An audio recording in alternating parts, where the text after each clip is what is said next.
Salut les amis, j'espère que vous allez bien. Aujourd'hui on se retrouve sur Cake in the Box comme d'habitude.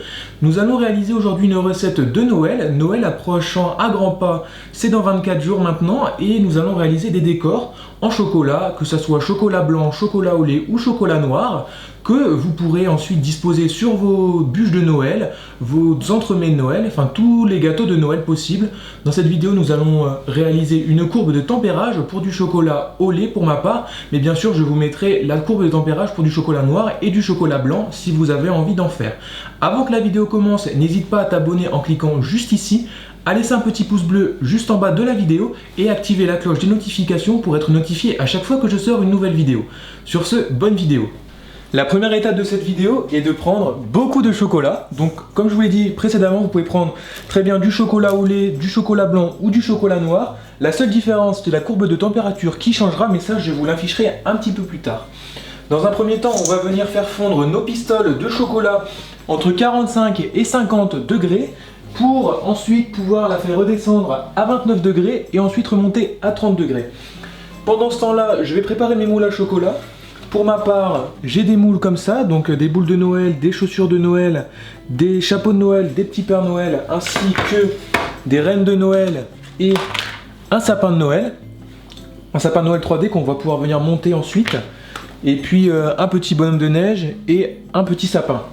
Donc comme je vous l'ai dit, précédemment début, on va d'abord commencer par faire fondre notre chocolat entre 40 et 45 degrés. Mon chocolat est maintenant à 45 degrés, on peut voir qu'il est bien liquide et maintenant on va venir le faire refroidir à 29 degrés.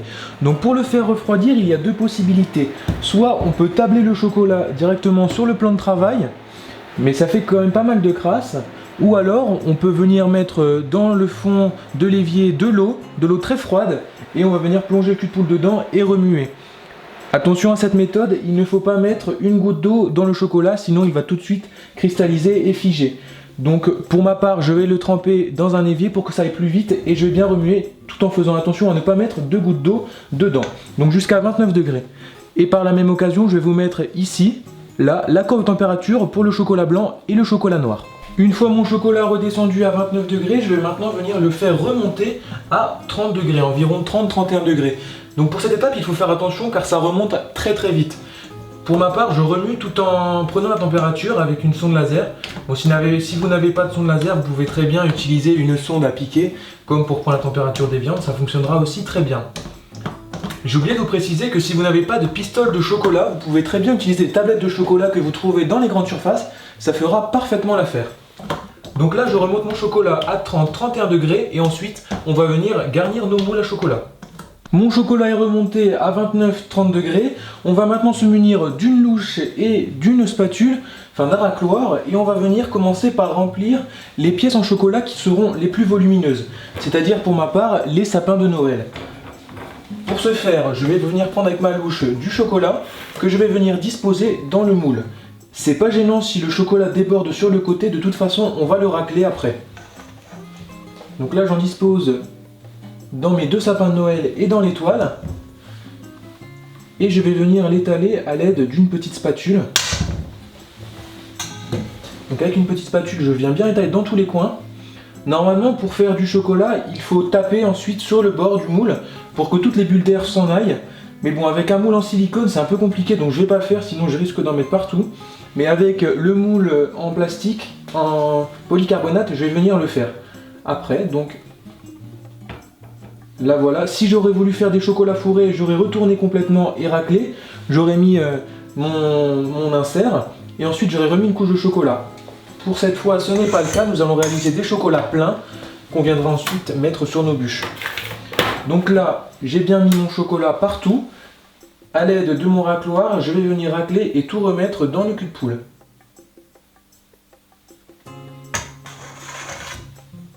C'est pas grave s'il reste un peu de chocolat sur le bord du moule. De toute façon, le chocolat ne sera pas perdu. Dès qu'il va redurcir, on pourra le reprendre très facilement pour pouvoir le remettre dans notre casserole de chocolat. Il faut savoir aussi que le chocolat, si vous le faites fondre aujourd'hui et qu'il redurcit et que vous voulez le réutiliser demain, il n'y a pas de souci, vous pouvez le refaire fondre et refaire la courbe de température comme je viens de faire. J'ai mis de côté mon premier moule à chocolat et maintenant je vais venir faire celui en polycarbonate. Vous allez voir, le polycarbonate, les moules qui sont entre guillemets durs, sont beaucoup plus faciles à remplir et à étaler que les moules en silicone. Les moules en silicone, vu qu'ils sont flexibles, c'est très compliqué de venir étaler le chocolat à l'intérieur. Donc ici, même procédé, je remplis mon moule de chocolat, j'en mets bien partout, dans tous les coins pour que tous les chocolats soient bien garnis.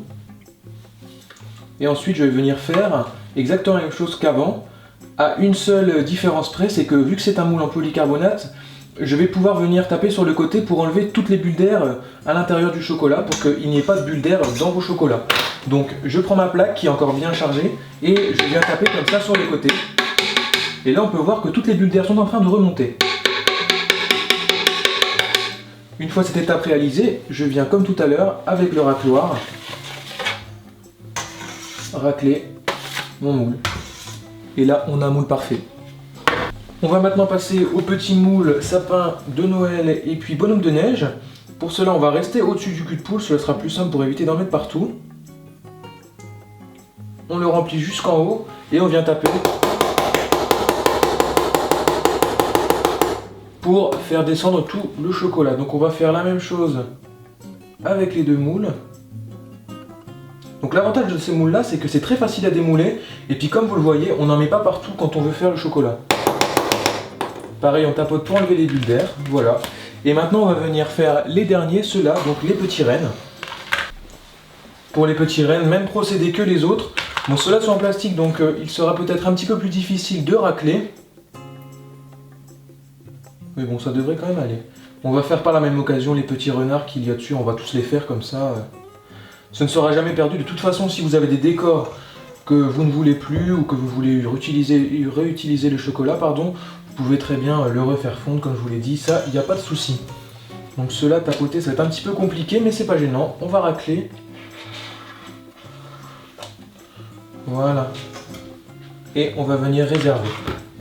Je vais faire pareil avec ceux-là et on se retrouve une fois que le chocolat a pris. Donc pour que le chocolat prenne, il faut environ 1 heure, 1 heure et demie. Et ensuite, dès que vous voyez que le chocolat commence à durcir un petit peu, vous pouvez essayer de le démouler. Si vous voyez qu'il ne vient pas, laissez-le encore un petit peu. À un moment donné, il se démoulera tout seul. Une fois que mon chocolat a durci, on va pouvoir venir le démouler. Donc j'ai déjà commencé à démouler ceux-là, les petits sapins et le bonhomme de neige. Donc on peut voir qu'ils sont parfaits, ils se démoulent parfaitement bien et ils sont parfaitement brillants. Ensuite, on va venir démouler les petits cerfs. Donc les petits cerfs, on voit qu'ils sont démoulés quand ils sont blancs.